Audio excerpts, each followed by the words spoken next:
Hello, everybody. Welcome to Reimagine 2020. We have another excellent workshop for you today from the Emurgo Academy.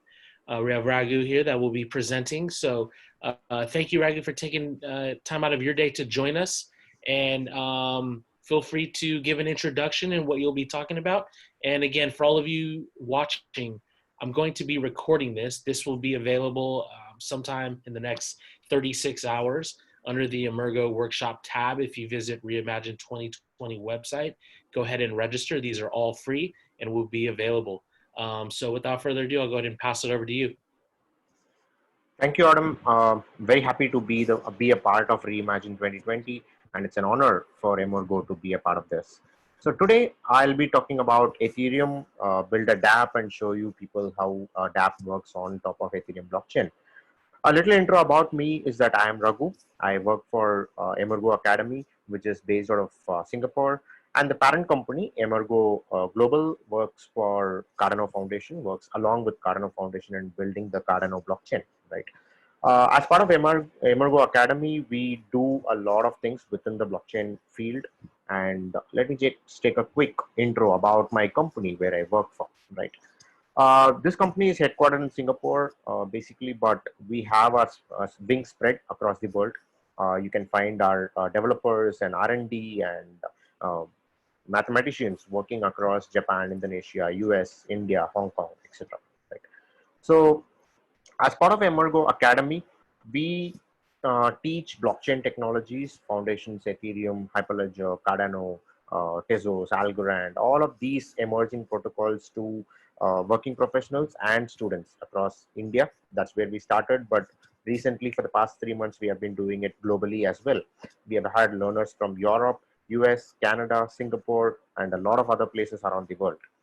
We also do consulting and R&D. So as part of R&D, we have more than 35 mathematicians and cryptographers doing research and development on the blockchain protocols as their full-time job for the past about 2-3 years. Right. So Cardano, if you look at the protocol itself, is based on a scientific philosophy. So we never go as a trial and error method, introduce something and then add features to it. That's not what Cardano really wants. So all of the researchers that we have been doing in terms of sustainability, scalability, and interoperability in the blockchain world has been based on scientific theories, and we keep publishing papers which are academically peer-to-peer reviewed. Right? As part of consulting, we go to multiple companies, MNCs around the world, and explain to them how blockchain can change and make their processes more efficient. And advisory services also come in, where we talk to governments, partner with them in understanding what is the problem, how can blockchain help them, and help them build the product and bring it into production as well. As part of this advisory, we have been very closely associated with Indonesian government in bringing their entire voting into the blockchain, and European Association. There are multiple other companies like Hero Group in Indonesia, Tokyo University, and within India, we have partnered with multiple provinces in India, Tamil Nadu, Telangana, for example, right? And we also have a venture capital slash accelerator based out of US. We have partnered with SOSV, which is the second largest accelerator in the world, to provide and nurture all these startups, which are based on blockchain. So whenever a startup wants a fund to build their idea into a business, we fund them, we provide mentorship, we give them an office space, we give them developers to work with. All of that is necessary to build your idea into a business. So we'll take care of that. And this accelerator program works out of New York, and many startups, around 15 to 16 startups, have been funded by us in the last year alone, right? So I hope that gives a good introduction about Emurgo itself. And coming to myself, uh, I've been a blockchain trainer slash developer slash consultant for the past 3 years. From 2016, I started my blockchain journey, and I am a self-taught developer, also good at React.js, Node.js, and the entire full stack of applications. Right. So I started my freelance training in the year 2017, and from then I moved on to Emurgo in the year 2019. For the past 1 year, I've been associated with Emurgo, training multiple people, working professionals or students on blockchain technologies, including foundations, Ethereum, and Hyperledger. So that's about me. That's my background. So today is going to be an exciting session. looking at what we are gonna learn and understand about blockchain today. It's going to be completely based on Ethereum. If you know Ethereum from the other speakers in this event, you would know that it's a programmable blockchain, which was introduced in the year 2014 by a Canadian developer, right?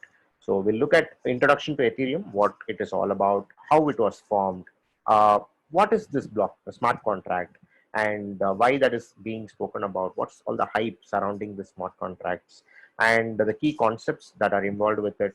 What are these DApps, decentralized applications, tokens? We'll also get into hands-on session where I'll teach you how to develop a real-life application based on smart contracts on the Ethereum blockchain, and we will deploy that to the blockchain itself, interact with it to understand how it works. I hope that will give you a very clear understanding about Ethereum, how smart contracts can help decentralize the entire world itself, right? So with that in mind, let's get into the session. I hope you're all excited to learn something new with respect to blockchain and Ethereum. So the co-founder of Ethereum is Vitalik Buterin. So he is a Canadian programmer born in Russia. So this person first started his journey writing articles and blogs about Bitcoin. He was very interested in this decentralized global currency. He wanted to explore more of it, and he started looking at this Bitcoin, writing technical papers about Bitcoin, how it works, etc. At that point in time, he got an idea that this blockchain technology is so beautiful, works really well. It provides security, immutability, and all the other features that all the companies and governments around the world would require, right? But Bitcoin as a protocol, as a blockchain, can do only one thing. It can act as a global currency. People from any part of the world will be able to transfer money among them using a wallet, using their mobile phones itself, and they'll be able to buy stuff. So uh, that's the motive of creating something called as Bitcoin itself, where he took the concept of Bitcoin and added a layer on top of it. He made a blockchain which is Turing complete, which means in the year 2009 when Bitcoin was introduced to the year 2014, in between, let's say in the year 2012, I want to build a new currency for myself, right? I want to build a new currency which says probably for Emurgo Academy, right? If people want to pay for the training, they don't need to work with all the fiat currencies and look at all the foreign conversions. They just have to give me money, right?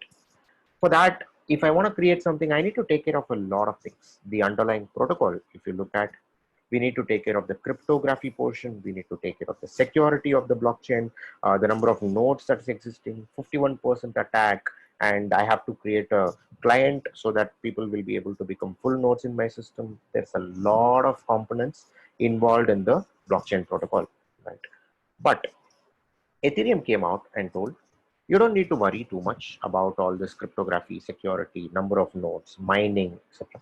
Let me give you a blockchain on top of which you will be able to create programs. You'll be able to create your own currencies, tokens, and the blockchain can work according to your wish. If you're a developer, you'll be able to customize the Ethereum blockchain to make it work your way. And that changed the world. So, having spoken about why Ethereum came into the picture and things, Ethereum, what is it? It is another blockchain which runs on a decentralized platform. Of course, decentralization is the backbone of blockchains, I would say. And this blockchain also works on proof of work mining algorithm. And there are multiple nodes today. And Ethereum blockchain, I would say, is the most famous programmable blockchain in the world. So after Ethereum was introduced, we have multiple other blockchains coming out which are programmable, right? For example, Cardano blockchain, our own, is a programmable blockchain. You can write smart contracts on top of it. Tezos, Algorand, EOS, Tron, all of these are programmable blockchains that came out after Ethereum came in. But the number of decentralized applications built on top of Ethereum is the number one, right? As in about 85% to 90% of the DApps that's existing in today's world, which are successful, are built on top of the Ethereum blockchain. That's one of the main reasons why most of the programmers and developers who want to enter into the blockchain world start with Ethereum. they understand blockchain technology, how it works, then become programmers in the Ethereum blockchain, right? So that's how it all started in 2014 August, as you can see on the screen. Ethereum went for an ICO. An ICO is this initial coin offering, and they got a funding of about $6 million from people around the world to build this protocol. Interestingly, Ethereum was not built by only one person called as Vitalik Buterin. There were 11 other people who were co-founders of this Ethereum blockchain, um, including Gavin Wood, Charles Hoskinson, etc. Interestingly, Charles Hoskinson, who was one of the co-founders of Ethereum, came out of the Ethereum Foundation because he found a few issues, scalability, interoperability kind of issues with Ethereum, and he wanted to create his own blockchain called as the Cardano blockchain. And the work started for Cardano blockchain in the year 2016. We released the mainnet, our ADA cryptocurrency, in the year 2017, and from then we have been working on that, researching upon it, to build Cardano as a separate blockchain, which is far better in terms of technology and robustness when compared to Ethereum or Bitcoin or any other blockchains in the world. So if you look at the timeline, right, Bitcoin, since it was introduced, it is the first application of blockchain. It's known as the blockchain 1.0. Then comes your Ethereum, which changed the way we look at blockchains and how we can use blockchains for our advantage. So that can be called as blockchain 2.0. And Cardano, proudly, is called as blockchain 3.0 because it addresses all of the shortcomings of Ethereum blockchain. Right? Cardano works on three pillars, like your scalability, interoperability, and your sustainability. So that's about Cardano and how it was formed. But getting back into Ethereum, so this is how Ethereum was formed, and you'll be able to look at Ethereum in any blockchain explorer. The block time of Ethereum is 15 seconds, and it uses proof of work consensus mechanism. And there are about 17,000 nodes, give or take, in the world today, which are full nodes for the Ethereum blockchain. Also, Ethereum is coming up with this Ethereum 2.0, which is expected anytime this year. And that's going to bring in proof of stake, sharding, and a lot of advanced topics when it comes to blockchain in the future. Right? Fine. Enough intro about Ethereum itself. Now, let's get into this smart contract. What is the smart contract all about? Right? Ethereum is made customizable only because of this program, a little program that can run on the blockchain called as smart contracts. Right? These contracts are nothing but preset rules, predefined rules for two people communicating with each other. Right? So I can say if you are paying for Emurgo's training programs that we offer, right? You will be able to program it in such a way that once the training is complete, if the feedback is more than 4.5 out of 5, you'll be able to transfer 100% of the funds to Emurgo. If not, let's say if it is from 3.5 to 4, you can transfer only 90% because the feedback has been low, not as expected, right? This kind of a conditional transfer of money is not possible with Bitcoin blockchain. And that's one of the shortcomings which was addressed by uh, Ethereum itself, right? Also, you can create your own token. As in, if you remember tokens, let's say the loyalty points which airlines give you, or the reward points in your credit cards which you get, these are all virtual tokens, virtual money created by the airline or by the banking industry to um, to support their customers within their own ecosystem, right? You cannot probably take Lufthansa airline points and use it in British Airways. You can only use it within their ecosystem to upgrade to a seat or buy food within the airplane. So this kind of tokens are kind of insecure because they are only maintained by the database of the airline or the bank itself. What if tomorrow you have, let's say, 100K tokens and you want to sell that to someone else who is in need, right? Let's say you're not going to be using that anymore. You'll not be able to sell that in a secondary market to anyone as well. So to solve these problems, to increase the traceability of it and to increase the liquidity of these tokens, you can build ERC20 tokens on a blockchain. That's Ethereum, right? So with that in mind, this is how smart contract can help you. Let's say there are two entities, the buyer and the seller. And you have Amazon, which is a third party provider. The seller, even though he's living in the next street or in the next city, you don't go to him directly, give him the money and ask for a product, right? Instead, we go to Amazon because of the trust provided by Amazon. Amazon gives you 30-day return policy for your goods. So when you receive the product from the seller, if it is not as expected, let's say has a defect or something, you'll be able to send back the product and get your money back. How is this trust given? It's by a third-party solution provider called as Amazon.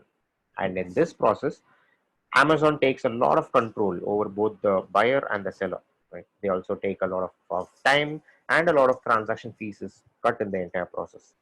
To solve this, we can bring in another technology, eliminate Amazon, which is an intermediary, and bring in smart contracts as the solution. Smart contracts does the same thing what Amazon or Uber or any of these third-party providers provide in the world. They provide trust to both the buyer and seller. Now, when the buyer wants to buy a product from the seller, he'll be able to book the product, and he'll be paying to the smart contract. The smart contract can hold money. When I say money, in terms of Ether, Ether is the cryptocurrency used in Ethereum blockchain. Right? So it can hold money, and it will notify the seller that I've got the money. You can send the product to the buyer. Once the buyer receives the product, he'll notify that to the smart contract that I have received the product. So money from the smart contract is going back to the seller. This is exactly what Amazon also provides. The difference when it comes to a smart contract is that it is transparent, it is immutable, nobody can change the logic or manipulate this outcome later. It is self-executing. The logic written in the smart contract executes by itself on a condition, right? If the item is delivered, transfer the money to the seller. So that's the logic given in the smart contract itself. So that is the way blockchains, or in particular smart contracts, are replacing the traditional third-party intermediaries with a technology. Now that's one highlight of the blockchain technology itself. The technology provides the trust instead of a third party providing it. Thereby, we reduce the amount of time taken, and we reduce the amount of manipulations that are possible, and the transaction fee is minimal. I would say negligible for these kind of transactions. So these are the highlights of smart contract concepts. And yeah, fine. So we have understood what this smart contract concept is. To bring in smart contract into a blockchain, right, which Bitcoin does not have, or Ethereum really has, you needed to make some changes to the Ethereum blockchain itself. So what are these changes? Is these that we are looking at. There are two types of accounts in Ethereum. One is the externally owned accounts, EOAs as we call it in short, or the contract accounts. Why do we need something called as contract account? Is because when I write a smart contract, I need to deploy that into the blockchain, and the blockchain will store my contract. Where is it stored will be given to me as a unique ID, a place, a location, an address where my contract has been stored. Only if I know the address, I'll be able to call the contract, interact with the contract, and call the functions, all of these. Right? That's the reason why we have two types of accounts. One, the externally owned account, which represents your Ether account. Let's say I open an account in Ethereum blockchain. Mine will be a EOA. So because I am an external participant and I am an externally owned account, I can send and receive Ether between multiple people. Contract account, on the other hand, is the contracts deployed into the blockchain, and sorry, and it gets a unique identifier called as the address, and these accounts are called as contract accounts. When it comes to wallets, we can see that wallets can store details of multiple user accounts, right? So all the wallets that exist, examples are like my Ether wallet, MetaMask. There are multiple wallet options that you can store your Ether in, right? So these are software programs which provide you with a public key and a private key so that you can participate in the Ether blockchain. I'm sure you all know what is this public key and private key, why is it used in blockchain, etc. To give a brief, public keys are your account numbers where it is known to the entire world. If I want to send you money, I need to know your public key. Otherwise, I'll not be able to send it to your particular address. To send transactions, we need the private key. So there is something called as digital signatures, which happen in any blockchain, Bitcoin, Ethereum, Cardano, everywhere. So while sending a transaction, to prove your authenticity, that you are the person trying to do the transaction, you need to attach a digital signature along with the transaction. And that's where wallets come into picture. They generate your public and private key. They store the ether into the wallet itself, and it will help you identify what all transactions you have done till date, etc. You can literally think of your wallet as your bank in the Ethereum blockchain, or any blockchain for that matter, right? So then we get into transactions. Transaction can be of uh, multiple forms, right? One transaction where you send money, send ether to other people in the world, to other externally owned accounts, or transactions which talk to or interact with the smart contracts. If I want to send some ether to Adam, let's say, I'll use a wallet, enter his address, enter the amount of ether I want to send, and send the money. So that will be a value transfer transaction, right? I'm transferring the native cryptocurrency called as ether to Adam. And the second part is your smart contract interactions. So what kind of interactions will you do with a smart contract? Take the same example of Amazon being replaced by smart contracts. So we'll have the buyer and the seller and the smart contract as well. When the buyer wants to buy a product, right, he will uh, call this function which says buy product, and that is an interaction which is also recorded as a transaction within the blockchain. Also, when the buyer receives the product, he will go call a function called as delivered, and then the smart contract has to call a function to transfer money from the contract to the seller. All of these are interactions which you can do with the smart contract, and that is also recorded as a transaction within the Ethereum blockchain, right? Now, we know that wallets store your public and private keys. An example of a private key is given here, 3A107. If you're wondering what this entire string is, it's a hexadecimal number, right? A hexadecimal number starts from 0 to 9 and then A, B, C, D, E, F. So there are 16 digits in a hexadecimal number. And whenever you want to look at a hexadecimal number and identify it as a hexadecimal, there is a prefix called as 0x, um, which is the identifier for you to know that it's a hexadecimal number instead of a string, right? And we have something called as the account address. This is the address that I will need for me to send you money, right? So this also has 0x, letting us know that this is a hexadecimal number as well, right? So multiple concepts like ECDSA, cryptography, Keccak 256, and the random number generation, all of this is involved in forming these public and private keys. And one thing to keep in mind is that these public and private keys are interrelated to each other. They are all related by mathematical operations, like your ECDSA, like your Keccak 256, and that's how they are derivatives of a random string, right? So I'm not getting into the formation of public and private keys in detail today, but yes, it's good to know these concepts as well. Now, looking at the transactions more in detail, as I told you before, we'll be able to transfer value between one person and the other, one account and the other. And we can also use transactions as the mode of deploying smart contracts. When you write a smart contract and you want to deploy that into the blockchain, right? This deployment is also a transaction which is stored inside the blockchain. So that's the reason we call blockchains to be a transaction-based ledger. So all of it that happens within the blockchain is stored as a transaction within the blocks, right? There is no storage in terms of database, or there is no, let's say, different types of transactions that happen within this thing. So all the transactions are treated the same way by blockchains.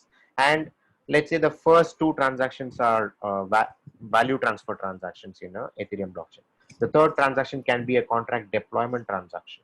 The fourth one can be a functional transaction, where you call a function in a smart contract that goes as the transaction and sits in there.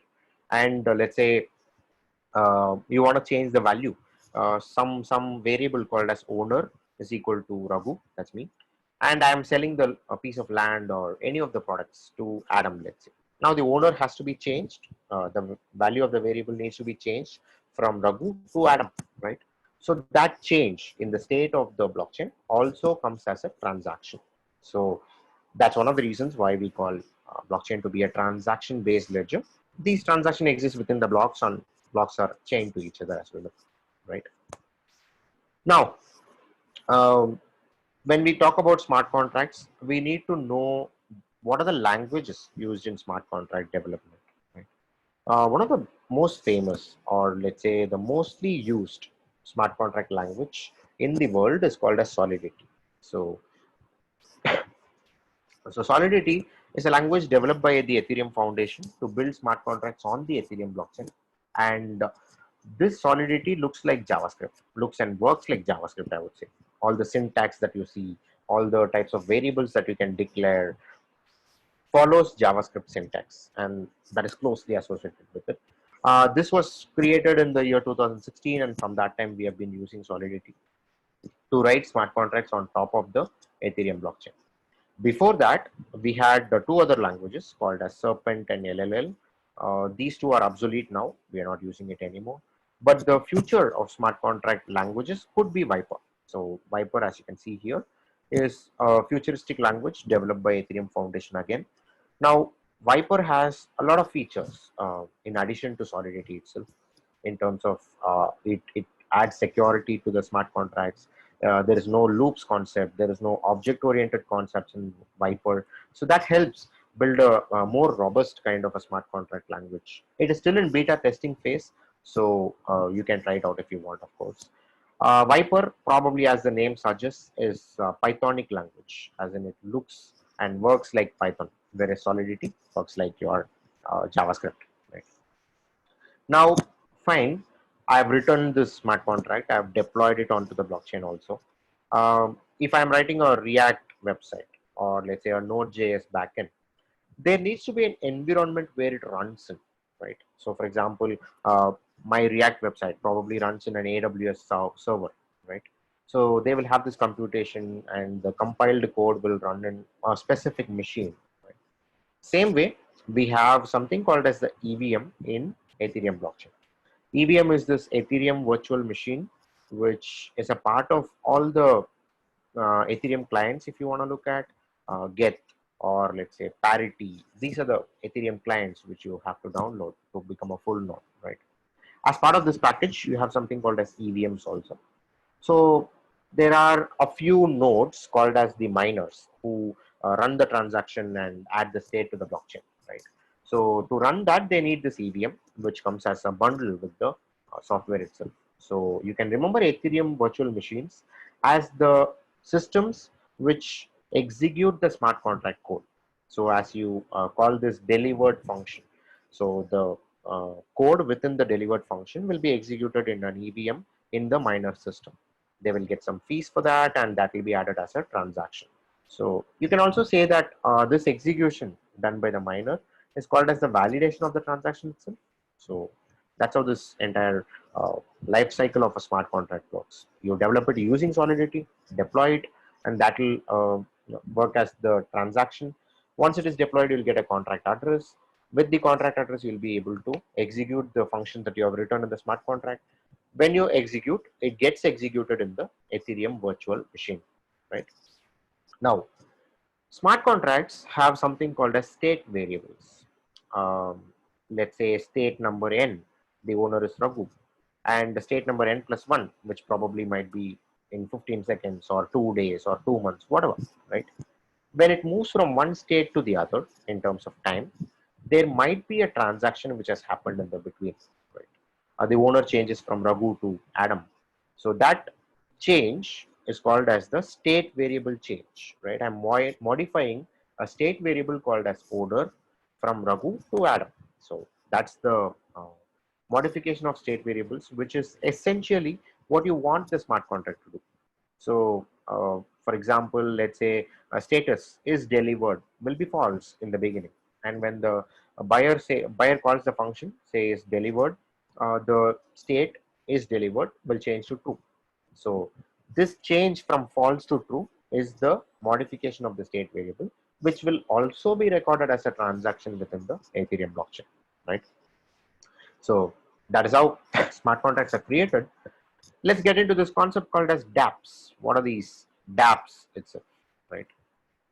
In the future, of course, in a few slides, we'll discuss that in detail. But for now, DApps are decentralized applications. So normal web apps or mobile applications, we call that applications because there is a front end for the user to interact with the blockchain, or sorry, the backend. There is a backend which is stored in any cloud hosting service like your uh, DigitalOcean, AWS, Azure, Kubernetes, anything. Right? So you can say that a backend coupled with a front end can be called as an application. And if that kind of an application runs on blockchain, it will be called as a decentralized application because it inherits all the properties of blockchains itself: security, immutability, decentralization. Any of the concepts that you have seen in blockchain will be inherited by these kind of applications as well, right? Now, you will be able to send money to smart contract. The smart contract can hold money. The smart contract will be able to send money to another smart contract or to an externally owned account. So all of the interactions that you do with other accounts are possible with a smart contract account as well, right? So you will be able to, yeah, as I told you, send to smart contract. The smart contract can hold the money, send to another smart contract or to a external account. So all of this apart from executing the functions itself. That's the primary focus of a smart contract. But when it comes to transfer of money, it can also do that, right? So that forms the base of smart contract, whatever we need to understand before we start writing code on the smart contracts itself, right? Now, as we spoke very briefly before about the Ethereum virtual machine, this exists in all the full nodes and it comes as part of the software bundle which you download as a client. Go Ethereum is a very famous client. There are other clients for Ethereum like Parity, Nethermind, etc. So these EVMs are the places where you run your smart contract in, right? But there is a huge problem when it comes to blockchains. Let's say you deploy a front end or a back end written in React.js, Node.js, whatever program into the cloud server, right? And once you deploy, you find that there is an infinite loop running within the your application, right? You'll be able to easily stop the application from running and redeploy the application after correcting the problem. All of these things can happen in a regular application that you build in a centralized application, I could say, right? When it comes to a blockchain, because of the immutability property, once you write the smart contract and deploy this code into the blockchain, there is nobody in the world who will be able to tamper with the code or modify the code. Even the founder of the startup or the founder of the blockchain, Vitalik Buterin, or the miner or anyone in the world will not be able to change or redeploy the a smart contract that has been deployed. Okay. Now, let's say there is an infinite loop that's running within the smart contract without your notice, or if there is a hack, any of these things, right? How do you stop that from happening? There's no way, right? That's the reason why the concept of gas was introduced in the Ethereum blockchain. So when you look at this kind of an infinite loop running in the blockchain, right? Every loop that it runs will be a new transaction that will keep on coming to the transaction pool, and miner has to keep working on that. And that, if you visualize, will stop the entire blockchain from running itself, right? Any legitimate transaction that's happening between two people will not be able to happen because the transaction pool is filled with these kind of bogus transactions which are caused by an infinite loop running in a smart contract. That has to be stopped somehow. And that's the reason the concept of gas was introduced. So what is this gas? Okay, we have been talking about gas a lot. So gas is the unit of measurement of computing power, or the operations that you can form in a smart contract are measured in terms of gas. For example, addition takes 3 gas, multiplication takes 5 gas. So that kind of each and everything that you will be able to do within a smart contract has a gas associated with it, right? Now, what is this gas? let me just give uh, a formula for you to understand the concept of gas and how to calculate that, right? Total fees in ether is equal to gas consumed into ether per gas, right? Mention it per gas. This formula, if you look at, is the basis of the gas concept in Ethereum. Now, gas is not a currency. You will not be able to buy gas like you are buying ether from cryptocurrency exchanges. Okay. So, in the same example, if I'm doing an addition operation within the smart contract, that will consume 3 gas, right? So, 3 gas is fixed, and then the user will be able to give the input as in, okay, it costs 3 gas. I am ready to pay 1 ether per gas, right? So the total cost will become 3 gas into 1 ether per gas. That's 3 ether total. Or the user might say, fine, the gas consumed is 3. I am ready to pay 0.1 ether per gas. So 3 into 0.1 becomes zero point 0.3 ether. That's the fees you will be able to pay to the blockchain.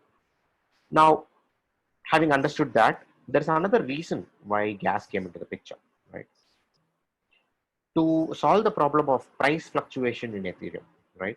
So Ether, like any other cryptocurrency, we know that the value can swing here and there because the volatility is very high in a cryptocurrency market. So let's say today the value of 1 ether in USD is $100. Tomorrow it might be $200. So it should not be a situation where user of a smart contract goes in, does an addition operation today, pays $100. Tomorrow goes in, does the same addition operation, pays $200, right?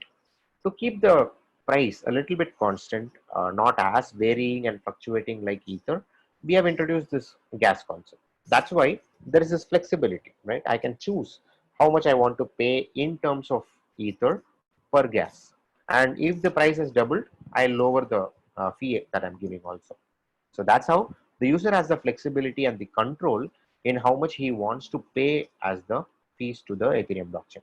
Of course, if the fees is very less, the transaction will take a lot of time to get into the blockchain. If the fees is high, then the transaction gets in faster because all of the miners would want to take that transaction into their block, right? So these are some concepts which you need to keep in mind when it comes to gas and understand how this gas is related with ether, right? And this formula will help you do this. Good. We have understood the concept of gas itself now. How is this helping solve the problem of infinite loops within the smart contract? Is that any person, be it Vitalik Buterin or be it myself, be it you, anyone will have a limited amount of ether only in their wallet, right? So when I get into an infinite loop and every addition or every instance of the loop captures 3 ether, let's say, and I have 300 ether in my wallet, okay, it cannot run unlimited times, number of times, because as soon as it goes to the 100th time, I'm gonna hit the maximum limit in my wallet. I have no money after that. So an infinite loop will stop at the 100th recursion that it is doing. That is one way in which we are solving the problem of infinite loops from happening in a smart contract. Applies to everything. So if there is a concept of money involved in whatever you're doing with a smart contract, the programmers will become more efficient, right? Smaller code that will, not do any unnecessary steps within the calculation. There's a lot of advantages when gas was brought in into the Ethereum blockchain itself, right? So that's the gas concept for us. That's one of the most important if you want to understand the blockchain before getting into solidity programming, right? I would say two most important things to understand with blockchains or Ethereum blockchain at least before getting into the programming of it is your gas concept and your Ethereum virtual machine. So these two, if you have understood, you are ready to jump into the next step of development. Now, of course, we are going to build a decentralized application and deploy that to the blockchain, see how it works, interact with the blockchain, etc. Before that, let's look at an intro to DApps itself. What are these decentralized applications? Right. If you take Augur or Golem or Storage, these are dApps built on top of Ethereum blockchain. Let's say, let's talk about Storage, for example. This Storage.io is a decentralized storage solution. If you look at Ethereum itself, because of the gas concept and a lot of other issues, you'll not be able to store large sets of data within the blockchain, right? Large sets of data include your MP3 files or your movie files or your large PDFs. You'll not be able to store these in a regular blockchain like Ethereum uh, because that will be replicated across the distributed network, and you'll not have enough gas to do that, right? It's kind of inefficient in the sense we need a better solution, right? A decentralized storage solution specialized in storing large sets of data. It is not the blockchain. Ethereum is not built for something like that, to store large sets of data. That's not where the blockchain shines. That's why we can build a decentralized application on top of blockchain, which has a storage solution and has its own token. As in storage, for example, I have, let's say, a 1 terabyte hard disk or a SSD in my laptop, right? Out of that, about 500 GB of storage is free. I'm not using it currently, right? I can rent this storage space to someone else, and if Adam wants that kind of space to store all his, let's say, recordings of these lectures, right, he can store that amount of files in my hard disk space in an encrypted format. I'll not be able to look at it, and for the amount of time he is using my hard disk space to store his files, I'm gonna get paid in storage tokens, right? So Golem works in the same way. Golem is for computing power, and storage is for the storage portion, right? So if I have some computing power left in my system, I'll be able to lend that or rent it out to some other person who needs it at that point in time, get paid for that using tokens, right? So what are these tokens? Storage is a token, Golem is a token. These are the customized currencies I was talking about. So storage is a completely separate business, right? It's nowhere related to what Ethereum does.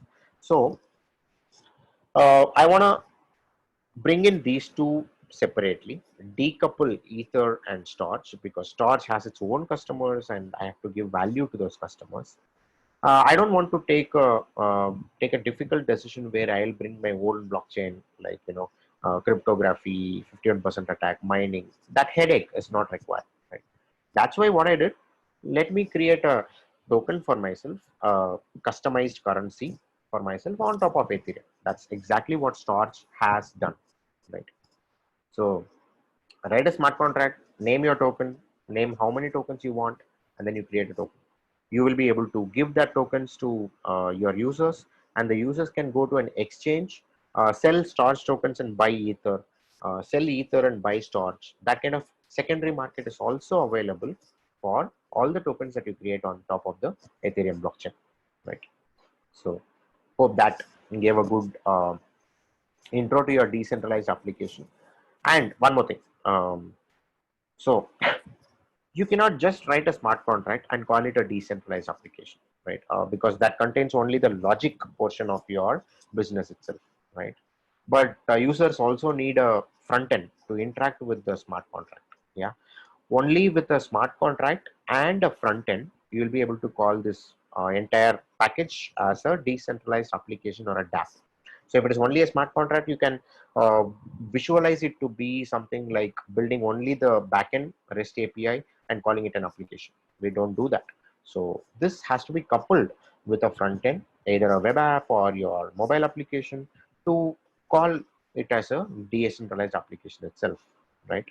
So that's the portion where we couple the smart contract and call it a DApp itself.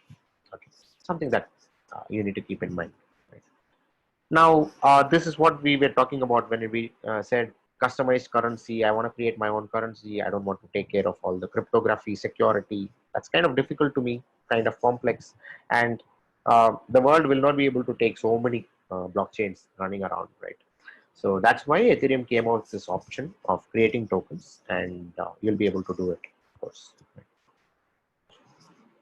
So Now, the second tokens that you are building, right? It will have a limited value, as in the number of tokens that you can create. Probably you can create a million tokens, million storage tokens, or million Emurgo tokens, or million Ragu tokens, anything. Right? So you'll be able to build that, and these are called as the second layer concept. The blockchain itself, if you take Bitcoin, first layer, and Ethereum, first layer, Cardano, first layer. When you are building something on top of this, on top of the blockchain using a smart contract, those are called as the tokens, and these can be visualized to be a second layer concept, right? And since it works in its own economy, within that business, within that customers and the employees, between that company alone, it will have a different value, uh, which means one storage token will not always be one ether. One Emurgo token will not be always zero point 0.1 ether. There is no fixed price for that in terms of ether in the outer world, right? That has its own supply and demand. If the supply is more, the price comes down. If the demand is more, the price goes up. So just like macroeconomics, just like any fiat currency, just like any cryptocurrency, your tokens are treated to be separate currency inside the blockchain world, right? Now, this is where we'll end the theoretical portion of what we want to see in Ethereum and um, enter into this development of Ethereum itself, for which we need a few tools, right? A few tools which allow us to build smart contracts in an easy way, test them, interact them. Because as a developer, you don't want to build a smart contract, pay money to the smart contract to deploy that into the blockchain, and find an error there. That's the worst thing that can happen, because once the smart contract enters the blockchain, deploys into the blockchain, you will not be able to change any code that's written into the smart contract. So you need a very good sandbox environment to build the smart contract and test that. You need a local blockchain. You need some dummy ether. So we are going to look at how we are going to do all that, then enter into actual development of the smart contract itself, right? So what can help us in doing all this is an online IDE. It's called as Remix, that allows a sandbox environment, which I was talking about. It's very easy to build smart contracts on Remix, immediately deploy that into development environment, and test it using dummy ether. So you will be able to confidently say that your smart contract is working, right? Now, this is very good for development or prototyping. If I want to quickly build an Amazon application, I can use this Remix IDE and immediately test it out, etc. There are applications which are much more complex compared to a simple prototype application. And at that point in time, you might want to use a complex setup. For example, tools like Ganache, Truffle, let's say Mist Wallet, Get. All of these might be required during future complex scenarios where you want to build an application. But for today's session, in the interest of time and to keep it simple, we are going to use the Remix IDE to do the development, and we'll use the same thing to deploy it into the blockchain as well. So it allows doing that. One tool which we'll be using today is called as MetaMask, which is a wallet that can be used for storing ether and creating your public key, private key, etc. So that will be discussing in detail how to install, etc. Now, yeah, we'll be using the Remix ID. So this is the Remix ID. It will be looking like this. We'll get into the development part and see how this Remix ID is used, and what are the tools inside Remix ID to understand more about it. And as I told you, today we'll be using a tool called as MetaMask. This is a light node. In Ethereum terms, there are two types of nodes. One is your full node, which downloads the entire blockchain, creates a copy. You'll be able to do mining also with a full node, etc. There are something called as light nodes also, which is nothing but your wallets. So if you're having a mobile wallet or a MyEther wallet, where you are using it only for transferring ether and getting ether, and of course interacting with the smart contracts, these will be called as light nodes, right? So One of the light nodes, one of the most used light nodes in the world is called as MetaMask, which can have multiple accounts. You can store Ether there. You can use that Ether to transact, send money, talk to the smart contracts, all of these things, right? So that's our MetaMask. This is the logo of it. Anyway, we'll be definitely uh, getting into that and install it, have some dummy Ether in it to interact with the smart contract and understand how it really works, right? How all these come together to provide us some great tools to build smart contracts on top of Ethereum blockchain, right? Perfect. So having said that, let's get into development itself of Ethereum, and I'm gonna use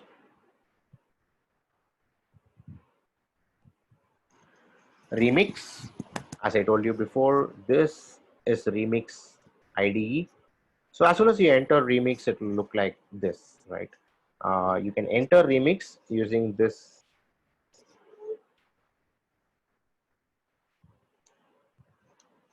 website called remix.ethereum.org. So I hope that's kind of visible to all of you, and this will be the home page of your Remix itself. There's a lot of things that you can do in Remix, but let me jot it down to what we are ideally going to do today. As I told you, there are two types of languages you can use to build smart contracts. You can either build it in Solidity or Viper. So since I'm going to use Solidity, let me click on Solidity so that all the Solidity compiler, the development environment, the analyzer, all of this is available to me in a ready-made fashion, right? I can immediately start using these environments for building my smart contracts. Also, if you can add many more plugins if you want, like pipelines, Mythex, verification of the source, and all of these things. So we're not going to touch that for now. All the advanced plugins that I leave it to you for advancement with your Ethereum understanding itself. So having looked at that, let me open a new file. So here, if you look on the left side, these are the files that I have written in terms of smart contract building. So you will be able to create a new file by clicking on the plus icon here, and the extension for Solidity files is .sol. So that will be the extension for Solidity smart contracts. I'll also explain the other plugins available here. The second one, as you can see here, is called a Solidity compiler. So you can see that multiple versions are available in Solidity from 2016. We have come a long way in improvising the features. So for this session, let me use 0.5.16. It doesn't really matter. Just that you need to make a note of what are the differences between, let's say, 0.4 and 0.5 and 0.6 if you are using one of the versions. And this is the EVM version. These are different Ethereum versions that are existing. The latest is called Istanbul, but leave it to compiler default because you don't need to customize it that much for testing purposes at least. Enable this auto compile so that as you keep typing your smart contract code, it's going to throw you errors and warnings and all these. So those are kind of very important when it comes to smart contract development, right? And then you have the deployment portion where you have the environment. Here you can see JavaScript virtual machine. This JavaScript virtual machine creates a blockchain simulation. It works similar to Ethereum blockchain, and it simulates the Ethereum blockchain itself. So why is this required? It's because JavaScript VM, when I get into accounts, I have so many accounts, 15 if I'm right, with 100 Ether each. This 100 Ether has no value in the actual blockchain, right? Sorry. This 100 Ether can be only used within the simulation environment we are talking about. This JavaScript VM runs within your Chrome browser. It's not an actual blockchain. It looks and works like a blockchain, right? So if I want to test out something that I've written in my smart contract, I'll be able to do that with these dummy Ether and all the accounts that I have, right? The next one comes injected Web3. So when I go to injected Web3, it connects to my blockchain. Whatever is given by my MetaMask will be connected here, right? And this can be used to deploy your smart contracts to the test nets, which are public blockchain, or your mainnet itself. Mainnet is your actual Ethereum blockchain, right? So that's the intro to the deployment portion. Gas limit, you'll be able to give that. And if you want to add some value, let's say I want to send 1 Ether to the smart contract, I can add 1 and select Ether here. So I'll be able to send 1 Ether to the smart contract. So this contract will be, let's say, compiled, and you can deploy the smart contract using this place. And uh, that's the functionality of your deploy plugin itself. Then comes solidity analysis. So whatever you're doing, it will check for how much gas will be used. Is there any infinite loop possible? Is there any tampering possible? All of these possibilities within the, or I can say vulnerabilities within your smart contract will be listed down here. You also have this unit testing if you want to create testing for your files. And the last one is called as plugins. Here you have multiple plugins which you can activate if you want to run some advanced task with your smart contracts. So that's about our Remix IDE. One thing you can notice is here you have a terminal kind of a place where you'll get the transaction logs, and all the callbacks from the smart contracts. All of that will be displayed in your terminal place. This can be thought of as a transaction log itself, right? So let me just remove all of that. So it's blank now, right? So that's about our Remix IDE. Before getting into more depth and building the smart contract, let's look at the other tools also called as MetaMask. So when I spoke about this MetaMask Lite node, so this is what I was talking about. It's a Chrome extension which can be installed in any Chrome or Firefox based browsers. So I run a Chrome based browser here. So just install this MetaMask, and to go there, you can go to MetaMask Chrome extension, and just go to the Google Chrome store. You'll be able to find this MetaMask, and when you click on install it on Chrome, it will get installed as a plugin. You'll be able to find that MetaMask here. uh, it is a pretty simple process to create an account here. So it will give you your passphrase, and you can create multiple accounts within the same wallet, right? So you can see that account 1, account 2, account 3. There are 3 accounts for myself. You can choose which network you want to work with, either the main Ethereum network where 1 Ether is actual 1 Ether, Ropsten, Kovan, Rinkeby, or Goerli test networks. These are public blockchains, but even here, the Ether that you have does not have any value. So when you see 40 Ether here in my account, it's in the Rinkeby testnet. It has no value in the real world. Just that this can be used to deploy your smart contract into the testnet, which is a public blockchain, and you will be able to interact with it and understand how it really works in your mainnet also, just to get a feel of it before deploying to the mainnet, right? That's kind of important in my opinion. You can also connect it to the local blockchains. If you go to this networks and you see localhost 8545, Ganache UI. Ganache is another tool which is the local blockchain. So you'll be able to connect this MetaMask to your local blockchains also if you want. So looking at these, this is my account number 1, and this is my account number. My account number ends with DC08. That's my account number 1. I have two more accounts like this, right? So I'm going to play with these accounts to explain you how my application works. Right? So that's one tool which we need. Not in the beginning. We will be using the JavaScript VM, which I told you before, for production purposes. Once I complete everything, let me deploy it to the any of the testnets, probably Rinkeby, and show you how it really works there, right? Also, to get dummy Ether, you need to go to faucet.metamask.io. This is a faucet which helps you get dummy Ether. If you go to here, and then if you click on this request 1 Ether from the faucet, it will give you dummy Ether that will be used to deploy the applications. Without Ether, you will not be able to deploy, because if you remember, you need to pay gas for whatever you are doing in the blockchain, right?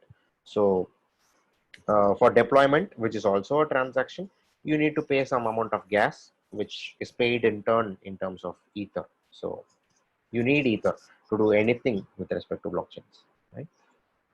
Fine. So having said that, all of that, the tool chain, what we require, to build our smart contract and understand the blockchain is ready. We have Remix ID, we have MetaMask, and we know a place where we can get dummy Ether for our interaction purposes also, right? With all of this, let's get into the actual development of the smart contract itself. Uh, I suggest you to go through Solidity documentation to understand the variable types, what is possible in a blockchain, etc. I'll be dealing with a few sets of variable types in here, whatever is required for building my own project, and I'll leave the rest of the advanced topics to all of you, right? Now, let me open a new file and name it as, let's say, lottery.sol, right? Close this tab. I can also close this so I can get more space to work on, right? Now, as you can see the name, I'm going to build a lottery application. If you know how lottery works, right? Let me explain the traditional sense of how it works, and then we'll get into the understanding of why decentralization is required, right? Let's say 4, 5, 6, 7, right? So there are, let's say, 7 investors who buy lottery tickets, right? So they all pay, let's say, $100 each. So $700 is the total that has been uh, paid to the company, right? Let's say this is the lottery firm. Okay. So this is a lottery firm. What it does is it collects money from people. So 7 people have invested, and each $100, the total is about $700. Now, what the lottery firm says is, on Sunday, coming Sunday, I'm going to choose one winner in random among all the 7 people, and I'm going to give the entire money to that one person. Let's say this particular winner, third person, is the winner of the lottery, right? He is selected at random, and the entire $700 will go to him. Okay? This is the base of the lottery itself. So this has been existing in the world for a long time now. Many are fans of lotteries. It's kind of a gambling that you play, right? But think about it. This law firm can really manipulate the results, right? When they say I'm choosing a person in random, how do you believe that it's being done at random, right? What if this third person is their own relative, is a part of the company itself, right? The other 6 people will be cheated because of these things. Why is all this happening? Because the entire operation of choosing a person at random and giving him the lottery money is all done by a central authority who has complete control of the entire company, right? So to solve this problem, we can eliminate this lottery firm and bring in a smart contract instead, right? Now the same logic works. Okay, same logic. No, there's no difference between how it works in a traditional system and the smart contract system. Only thing is, all these people, instead of paying to the lottery firm, you know, pay to the smart contract. So they pay directly to the smart contract. As we have seen, smart contracts can hold money, right? So this entire $700 will go. It will be stored in the smart contract. The smart contract has a logic, right? So it has a logic which says select winner. Okay. So this is a function which selects the winners in random, and it provides the money to them, right? This is transparent, known to anyone in the world. So the investors have a lot of trust when investing in a smart contract based lottery instead of investing in a centralized lottery system, right? So they get into that, they pay this amount to the smart contract. Once the winner is selected at random, this entire $700 will be transferred to that particular winner and be done with. So here manipulation is not possible. Also, there is no point of a relative coming in because the entire thing is random, and this entire $700 does not go to this person in the traditional method, right? The company needs some fees also out of this to run the company itself. In a smart contract, that's not there. Probably there will be fees, very small amount of fees. Let's say instead of $700, they'll pay $699.5 or something like that. Okay, So it's that negligible, the amount of fees. But in this case, probably about $650 will be paid.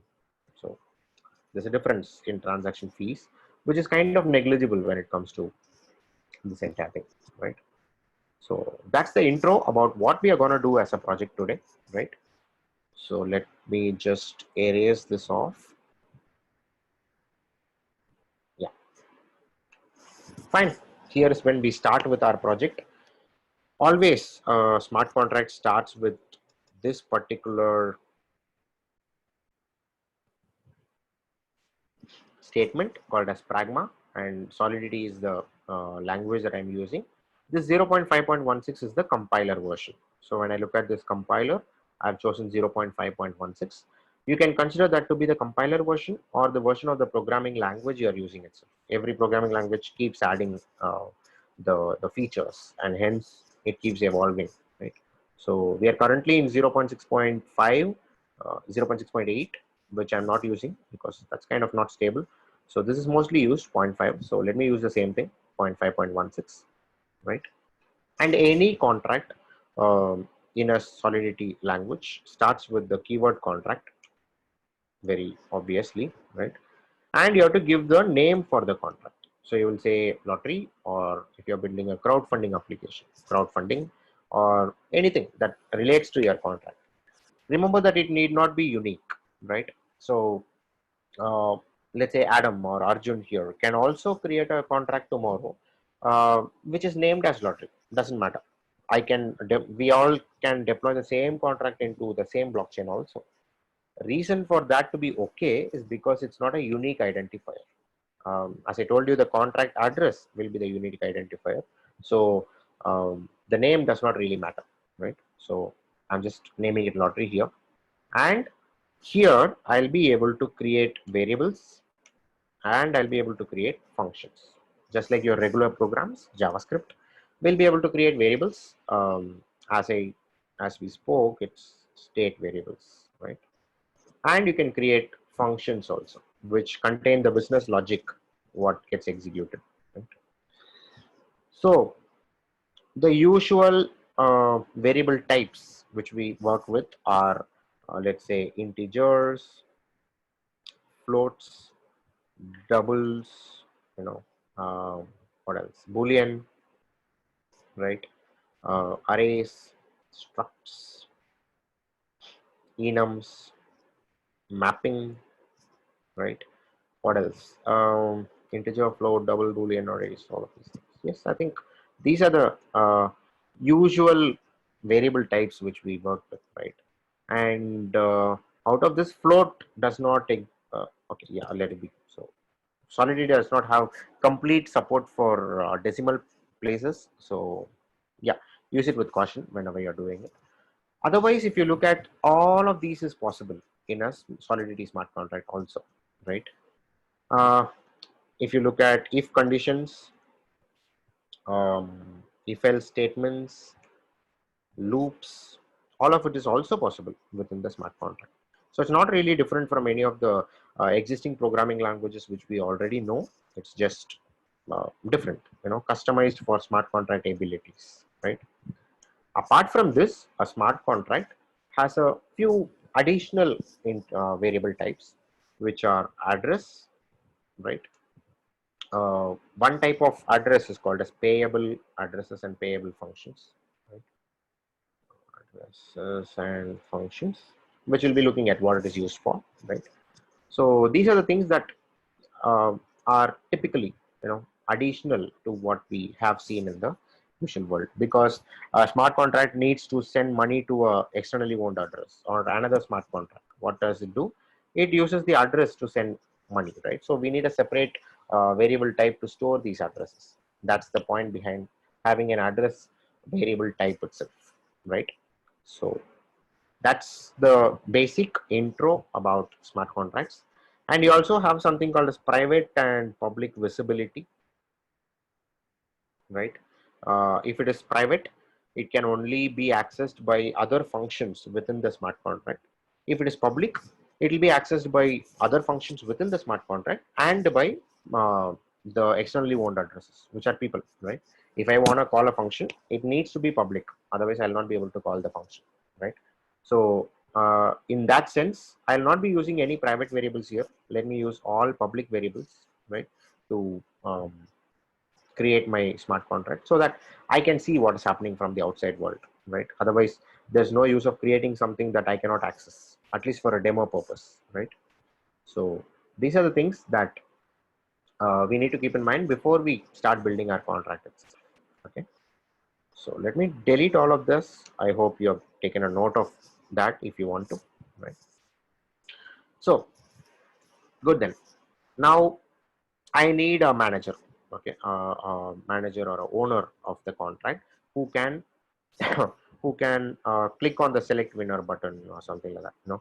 Winner cannot be selected by the other players who are coming in, right? So if I invest $100, I cannot call select winner and select the winner. So that will be ridiculous. So I want one person who can manage this entire thing, right? So probably that can be the developer itself, whoever is the founder and whoever is deploying the smart contract can be the manager or the owner of the contract, right? So I am creating that person first, and of course it's an externally owned address, so it will be of type address, right? So I'm creating address and public. Of course, it's a visibility should be public for us to know who that person is. I'll call him owner, right? So I've created a owner who is the company itself, right? A representative of the company, right? So this person will be responsible for getting into this. Yeah, this will be responsible for selecting the winner and all of these things, right? Again, I need the investors also, right? I need to store all the addresses of the investors. Only then, if I am able to select a person, let's say the third person has won the lottery, okay? The third person will get all the money, right? I have to send it from the smart contract to the third address. Yeah. Now, sending it to the third address, I need the address of the person. So I need to keep a check of all the people who are investing money into my smart contract, right? For that, I'll create an address, of course, but it needs to be an array because there might be multiple investors in my entire thing. So if I open a square bracket, close a square bracket, that becomes a dynamic array. Any number of people can invest in my company, and this also need to be public. Let me call them players, right? Instead of investors. Lottery is played, not invested in, right? So let it be address public players, okay? And yeah, these are the two things I would need. Otherwise, everything is set in my smart contract. Fine. Now, looking at functions itself, I need basically three functions. Okay. First function to set the owner, right? I've created this owner. Who is that owner I need to set, right? For that, I need the first function. Second function will be to invest into the lottery, right? The other investors, whoever want to put money into the lottery, will use this particular function to invest into the lottery itself, right? Now, the third function will be select the winner and transfer winning amount to the winner, right? So that will be the third function that I'm writing. Is there anything else that I won't need? We can add up whatever we want, but let's look at it later. This will be the basic proof of concept type of a thing that we need to print, right? Perfect. So let's go one by one. The first one, I want to set the owner, and that needs to be dynamic. And setting the owner has to be done only once, right? So for those of you who are familiar with the concept of Java and the constructors used in Java, right? Constructors are functions which run only once when you deploy the application. Yeah. And with that deployment once, you will forget about it, and the constructor cannot be run anymore, right? Smart contracts also has a concept called as constructor, which will run only once, and you'll be able to set the owner, or anything dynamic that you want, in a constructor. So let me just say constructor, right? What is this? No visibility specified. Let me make it public, right? Oh yeah, should be here. Okay, constructor public. So what I need to set here is just the owner. And how do I get the owner? Is by saying message.sender. This message.sender is a predefined variable which captures who is calling the function, right? If I am the person deploying, I will be the message.sender. If Adam is the person deploying, he will be the message.sender for this particular contract, right? So whoever is deploying this contract will be added to the owner variable, right? The address, of course.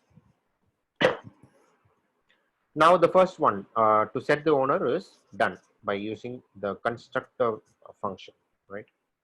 Second, I need to invest into the lottery itself, right?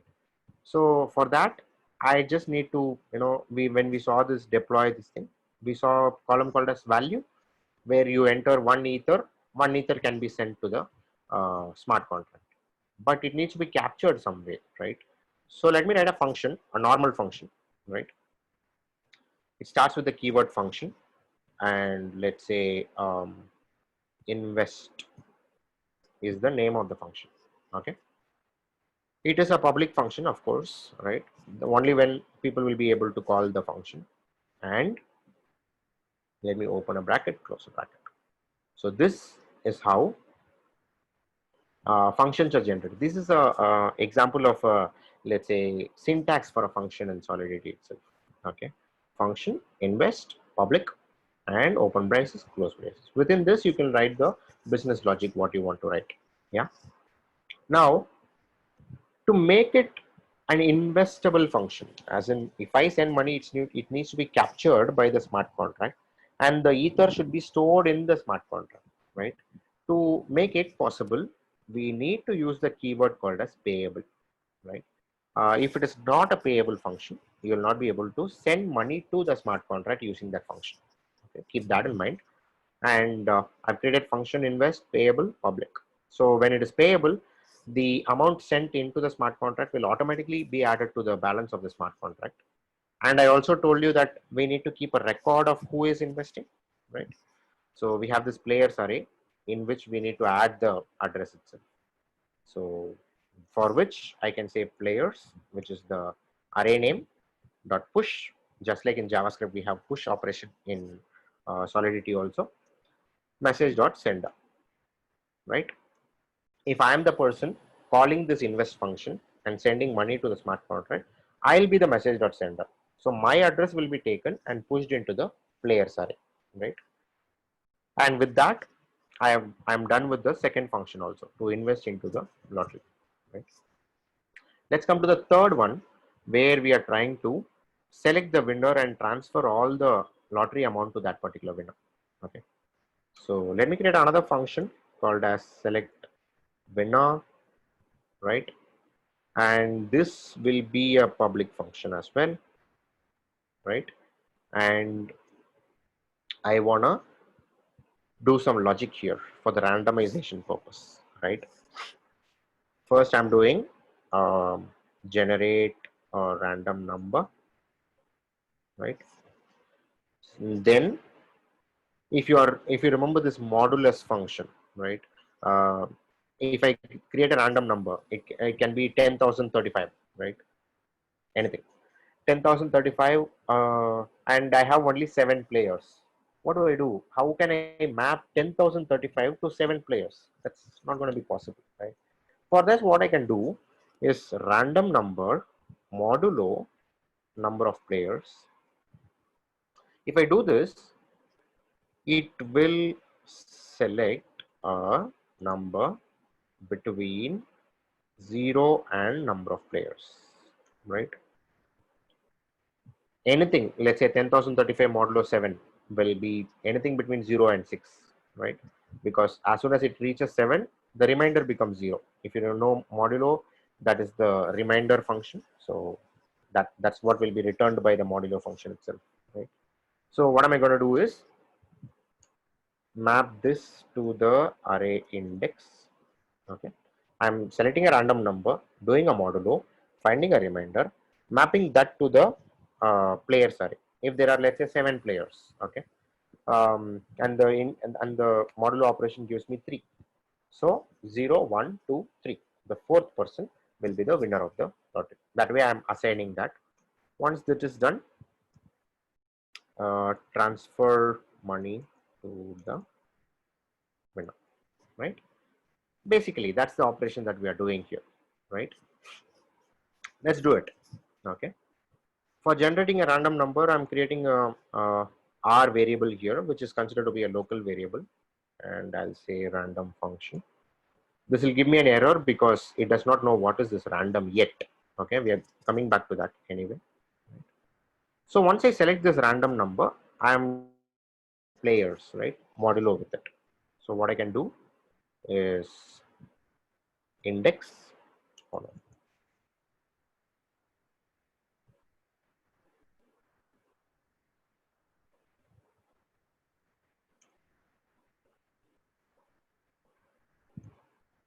index equal to R, which is the random number, modulo players dot length. So this players is the array, right? And dot length will give you how many items are there in the array. So R modulo players dot length is what I'm doing to find out an index between 0 and 6 when there are 7 players in the system. For example, yeah, there can be 11 players, 13 players, 20 players, anything. So if it is 20 players, it will give anything between 0 and 19. So I'm getting an index here, right? So map this to the array index. What am I going to do here is, let's say, an address payable winner. This is a temporary variable which I'm creating, okay, as a winner, is equal to players of index. So what is this going to do is, in the players array, let me choose and map a particular person as the winner person itself. Okay. So once I do this, I can transfer money to the winner, right? So to transfer, you will say winner, right? That's this particular player, winner dot transfer, right? What are we going to transfer to him is the entire balance of this contract, right? That can be accessed using address of this dot balance, right? So the logic, whatever we wanted to create using this select winner, has been done here. Okay. Now comes the complexity. There is no randomness possible in blockchain. Okay. That's called as a deterministic property of blockchain. It does not have any random function where you can give 1 comma 10 and it will give you something between 1 and 10. That's not possible in a blockchain. Okay. Any smart contract that you take, it's not going to be possible for you to create it. So what usually happens in a production level environment is you will use a service called as oracles. Okay. Oracles are services which take the data from the real world. For example, Cricinfo for cricket scores, or let's say your weather information from AccuWeather, Yahoo Weather, etc., and that will push it into the smart contract, right? But for this small project, we are not going into the complexity of using an oracle to get a random number from the internet. What we will do is build a pseudo random kind of a function, right? So I will create a function which is kind of random, right? That should help us with what we are doing here. So let me create another function which is called as random. Okay, it's going to be a public function, public view returns. So this entire random function is going to return something, right? Just like in JavaScript, you will say return R, something like this, right? So I'm going to say returns a u integer. Uint, if you know, is unsigned integers, right? That one. Now, to create a pseudo random function, what am I going to do is uint R is equal to, I'll use some of the other things. and encode it, hash it, do all the complex stuff to create a pseudo random function. Okay, it's not that always you have to do the same thing. Random numbers like this can be created using multiple methods. One of the methods I'm using here, right? So let me use a few things like what can I use? Block dot timestamp. Okay, one of the variables I can use is which block is my transaction sitting in, right? That's one thing I can use. Block dot, let's say, difficulty. You know, how difficult is the block to mine in the Ethereum blockchain? And I also can use players.length uh, from my contract itself. That keeps on changing, right? Now it will be 7, tomorrow it might be 20, whatever. So I'm just taking these three factors, and as I told you, I'm encoding it. ABI dot encode pact. Okay, this is a sorry. This is a encoding mechanism, which is also a predetermined function, which within the Solidity code itself. So you can use this, right? Also, I'm going to do something else with this called as Ketchak 256. For people who remember, Ketchak 256 is one of the hashing mechanisms that we can do, right? So I'm using that as well. And after all of this, let me compare it to or convert it into a unsigned integer, right? So what am I doing? Taking three random factors, encoding it, hashing it, and then I'm converting the hash into a unsigned integer and returning the same to wherever it is called from, right? So I've taken this. Yeah. Now that's how the pseudo random function is created. Let me put a pseudo random. I mean, let me add comments so that later when you look at these things, you will get an idea what it is all about, right? So I'm just creating pseudo random. Make sure that you don't deploy this kind of a random function into the mainnet blockchain, because it might be manipulated by the miners, right? Miner can know block.timestamp, block.difficulty, players.length, and all of these things. So don't do this. Whenever you want to do this kind of a function where you need a random number, always use oracles in the production level environment. In development, this is fine. Okay, so that's how you do it. And only one error has to be solved now, right? That's called as the players. I mean this one. So type address is not implicitly convertible to expected type address payable. What does this mean, right? Now we saw this payable function, right? Payable functions are ones which can be used to send money from an account, from an externally owned account, to the smart contract, right? Same way, if the smart contract has to send money to an address, the address needs to be payable type. Okay. In here, if you see, any of these players can be can be the winner. So this entire address array needs to be a payable address array. Only if that is the case, this transfer is possible. Smart contract otherwise cannot send money to this address, a normal address. It needs to be a payable address. Otherwise, we cannot send money to the contract, to this address from the contract, right? So that is something we need to note as well. So with this, we have created I would say a proof of concept kind of a structure for our entire lottery concept, right? There are multiple more things you can add.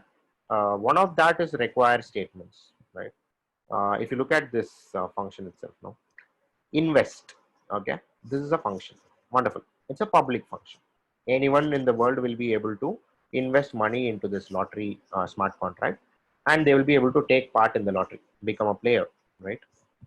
Now, I don't want the manager or the owner of the contract to be able to invest money. Okay, what can I do? I can say require that the message.sender, who is calling the function, is not equal to the owner, right? Here I can put a error message also, which says owner cannot invest. right? It's a pretty straightforward, self-understanding kind of a concept where it says require that a message.sender not equal to owner, which means the owner cannot invest into the smart contract. What will happen when it is true is we'll go to the next step. If this condition is false, right, it will stop execution there itself. It will not move to the next step. Okay. So that's the thing about require statements. It's like a if else statement. If message.sender equal to owner, stop execution. Else, continue with the execution. That's what we are saying here.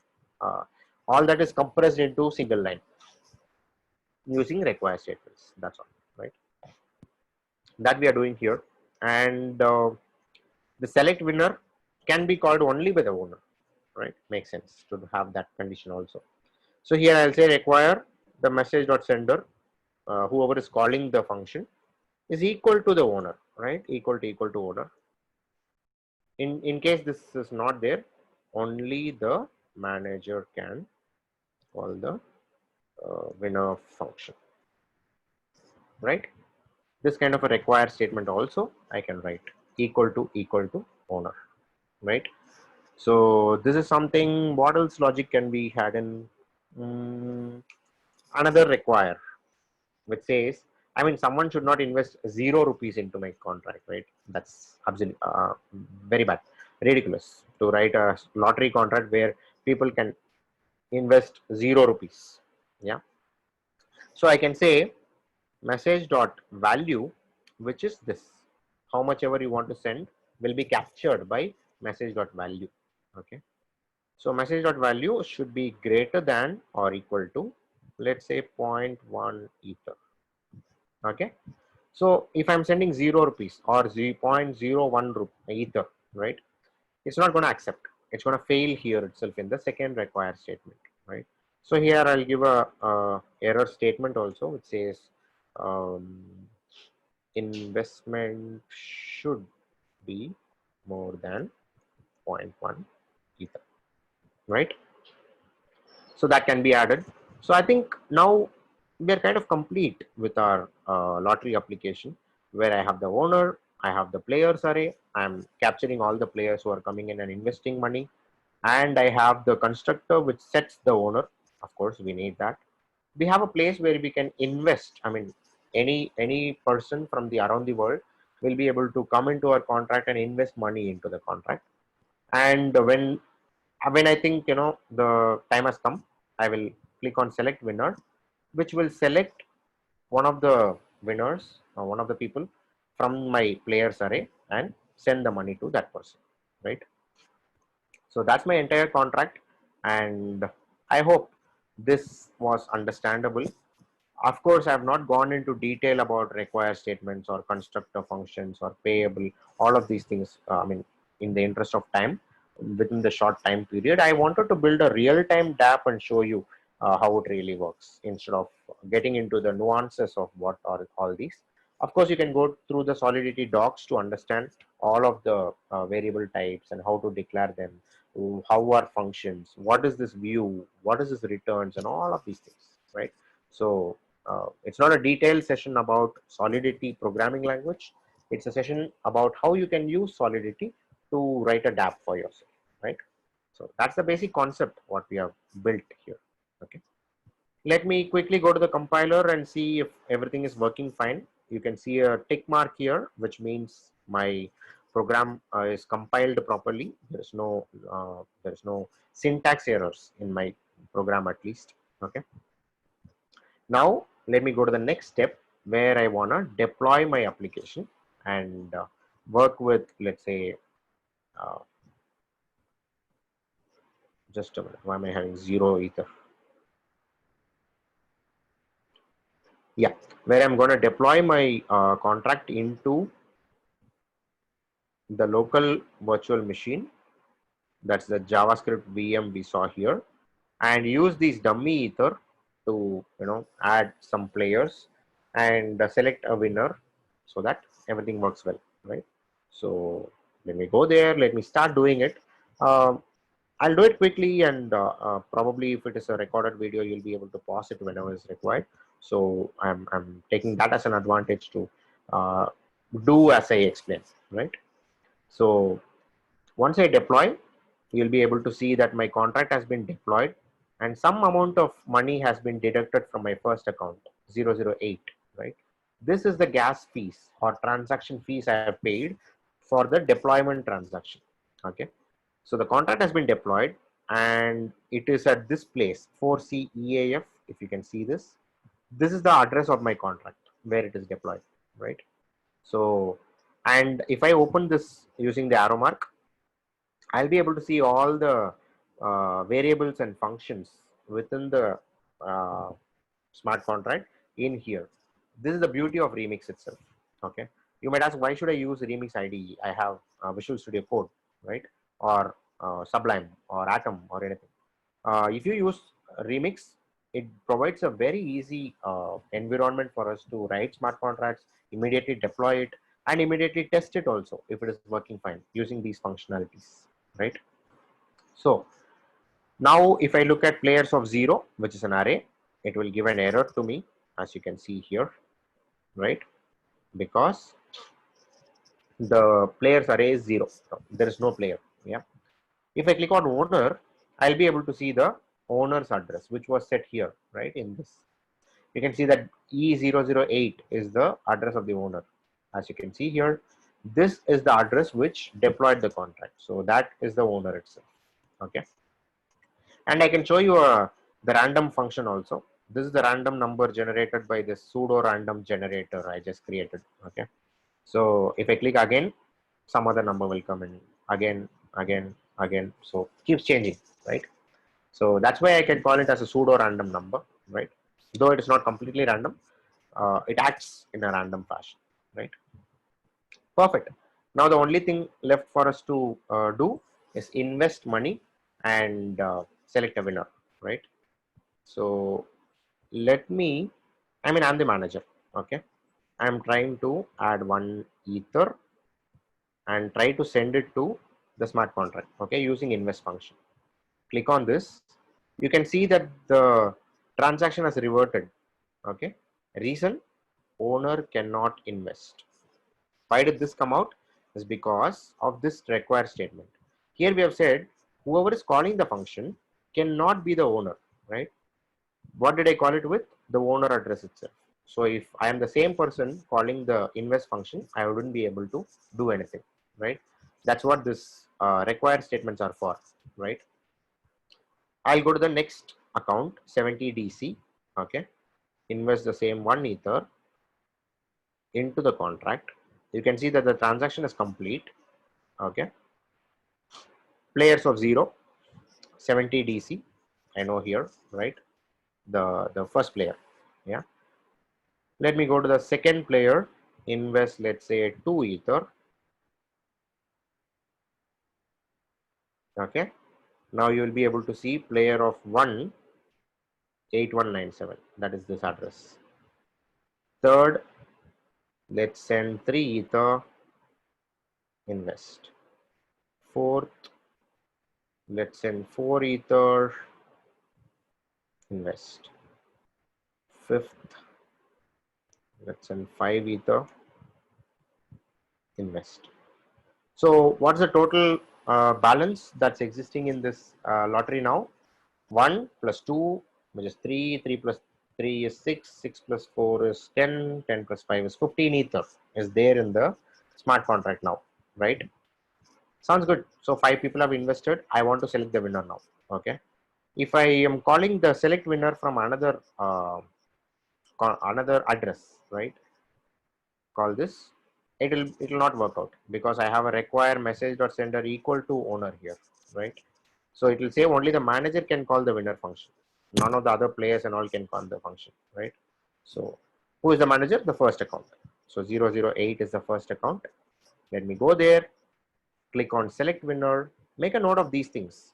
Make a note of these 6 accounts, right? Everything has 99, 98, 97 kind of ethers only, right? So if I go, once I click the select winner, the transaction is complete, which means my program has selected a person at random and transferred the entire ether that's there in the smart contract to that person, right? The winner. You can go here to see that 70 DC has won this lottery, and he has got 15 ether from the smart contract to himself, right? And with that, we are done with the lottery contract. The thing to note here is that when I clicked on select winner, right? Is there any manipulation by me possible, even though I am the owner of the contract? No, the logic is already there, which will be executed by the smart contract automatically, right? I cannot do any manipulation here, or I cannot, skew towards a particular winner and ask him to do it and things like that, right? So that is the advantage of having a decentralized smart contract in terms of in the place of a centralized solution, right? Like lottery, right? So that's how you write it and test in the development environment how to do that. Yeah. Now, interesting part. I hope you have installed the MetaMask Lite wallet, and you will have your account. Go to this faucet.metamask.io to get some dummy ether into your accounts, right? And now we tested it in the local blockchain, right? Let's look at how it works in the actual testnet also, right? That will give you a beautiful understanding of working of this smart contract in the blockchain itself, the mainnet blockchain, right? Perfect. To do that, as we saw earlier, I just need to change it to injected Web3. This will connect to Rinkeby. Rinkeby is the network I selected here, right? This is the network I selected, Rinkeby. That's a test network. As you can see, I have 40 dummy ether in Rinkeby test network, right? And I have 3 accounts, 1, 2, 3, right? So I'll use one account as the manager and the other 2 accounts as players and do this. Yeah, that's fine. So you can see that DC08 is my account number, and here also DC08 reflects 40 ether, 40 ether. So whatever data I have in my MetaMask, now it reflects in the Remix ID itself, right? So with this, let's go ahead and deploy my contract. It will ask for a confirmation. See that this is the transaction fee I'm paying to the Rinkeby test network for doing this deploy smart contract transaction, right? So just confirm. Once it confirms, previously you would have seen that this happens automatically, within 1 second itself, because that's a local blockchain. It does not take 15 seconds to create a block and all those things. Now, because this is a test net which works exactly like the main net, it will take time. Okay, and yeah, it has taken time, and my contract is done, in the main net itself. Okay, I can actually take a look at this contract itself. If you click on the link given by the transaction log, you will be able to see the actual contract in the mainnet itself, like this. Okay.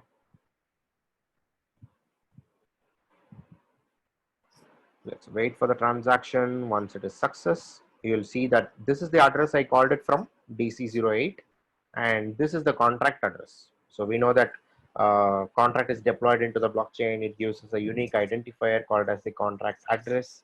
So this is the contract address where my lottery contract exists, right? I can go into this. I'm just on the internet. Okay, you can also go see this information. Doesn't matter. So anyway, so I'm just here, and there is only one transaction which happened in my contract till now. That is the contract creation transaction, and the balance within the contract is 0 ether, right?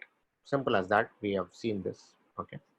Now let's get into Remix again. Look at my owner. Who's the owner of this contract? DC08. I'm the person who deployed it. I'm the manager, right?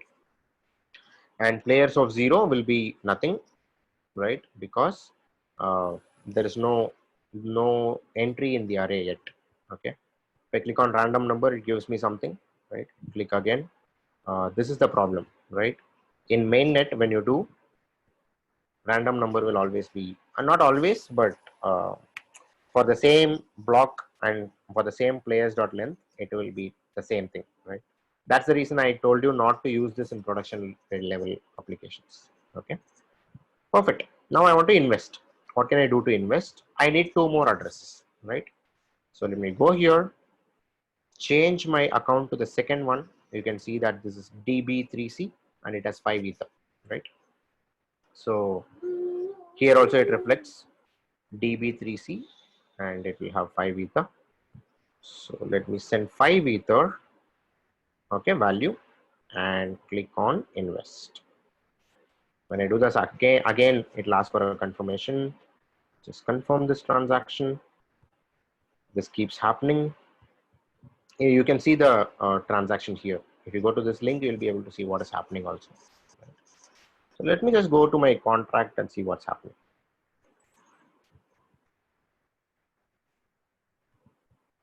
Okay, that's done. So if I go back to my contract and refresh it, now you're able to see that the balance within the contract is 5 ether, right? Because 5 ether was sent by one player. And there's another transaction here. So this is a transaction done from this DB3C account to the contract account 5488. Here also 5488, right? So some player has sent money to the smart contract. How much? 5 ether, right? So that's what happens in the second transaction. Okay. Now choose another account, and this will be the second player, right? This will be reflecting here. 58515 is the address of the third account, has 5 ether. Let me send 4.5 ether because I need something for my, or 4.9, let's say, something for my transaction fees also. Anyway, just invest in this. Again, the same process. If you go to my contract, keep refreshing. Now, along with that 5.5 ether, 5 ether which I had, again one more player sent 4.9. So 5 plus 4.9 is the total balance of my contract, right? So refresh this again. You should be able to see the transaction, the third transaction that happened in the contract also here. Yep. So this is the first one, contract creation. This is when the first player sent 5 ether to the contract, and this is when the second player sent 4.9 ether to the contract. Okay. So we have two players and one manager now. We have about 9.9 ether in our contract. Everything is fine. Now is the time to select one winner, right? So that has to be random. I don't know if it will be the first or the second person, but we'll be able to find out, right? So I've selected my original account, which is the manager account again.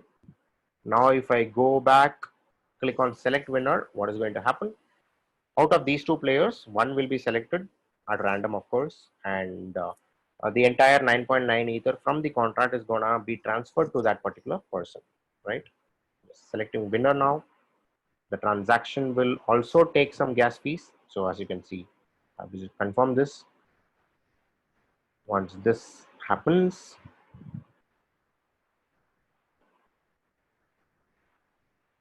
keep a note of the balances. Okay. So now I have 40 ether in the first account. Account 2 just increased by 9.9 ether. Account 3, nothing, right? Because I invested everything in the lottery. Now you can see that automatically this logic got executed. Account number 2, which is your DB3C account, was the winner, and the entire amount from the lottery was transferred to account number 2, and this is the winner, right? You can see this transaction within the smart contract also. There is a fourth transaction, right? Now you can see that there's the balance becomes 0, right? Because 9.9 ether was transferred to this. And you can see this particular transaction is where this DC08, my account called 5488 again. This is a interaction transaction, right? So I can see, go here and look at this is the block in which my transaction is existing. This is the from address where I called it from. This is the contract address which I called. And this did a transfer of 9.9 ether from this place, this is the contract account, to the winner account, DB3C, right? And this is the fees of the transaction and all of the, whatever input data. You can see that select winner is the function I called, multiple details will be available. In fact, all the details will be available within the smart contract, if you look at, or this Etherscan link, right? So with that, whatever I wanted to show you in terms of what is Ethereum, what is smart contracts, what's the concept of EVM, what's the concept of gas, how is it helpful, what are DApps, and what are the tools that can be used to build smart contracts on top of Ethereum. Explained what we are building. We were building a lottery system where I explained you how it works traditionally and how can that be decentralized using a smart contract also. So starting from here, we built an actual smart contract called as lottery with owner, players, a function to invest, a function to select a winner, and we saw that working in the local environment, which is the development environment called JavaScript VM. Also, we saw how to deploy that into the testnet, right? The entire process of creating a smart contract and deploying it into the mainnet is done by us today using this workshop, right? So drop us any questions if you have. You can contact the organizers of the event and they will direct it to us if you have any kind of questions. And don't stop your learning of Solidity here itself.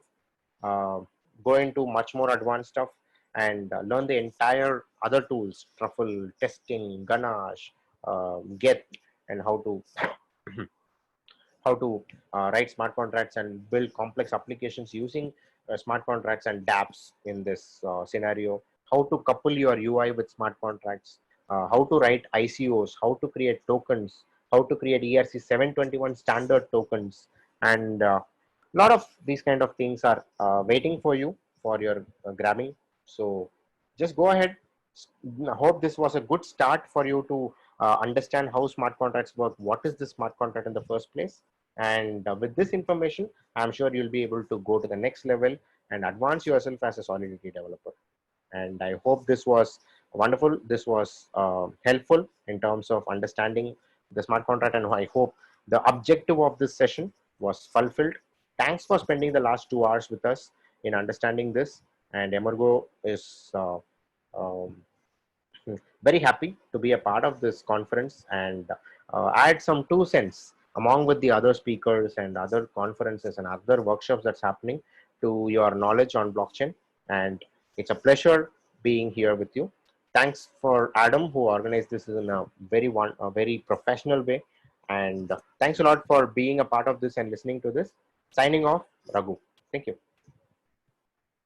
Raghu, thank you so much. This is Adam here. Wow, I appreciate the step-by-step process here. I appreciate you speaking to the future developers of the world and a lot of students. Right? It doesn't, as you mentioned, it doesn't stop here. It's very hands-on, lots of practice, Yeah.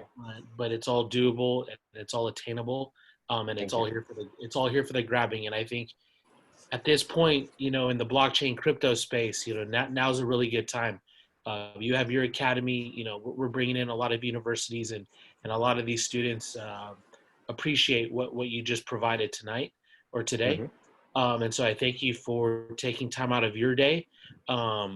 For all of those watching, we do have other Emurgo workshops as well that will be listed at some point in time during this week. And again, thank you for visiting Reimagine 2020. And this is the Emurgo workshop that will be listed and posted and accessible probably within the next 36 hours or so under the Emurgo workshops tab on the Reimagine website. So please register. Outside of that, let's see, we have 2 attendees. I just want to make sure that they don't have any last minute questions. Feel free to post in the Q&A here. If not, we'll go ahead and sign off in the next few seconds if there's no remaining questions.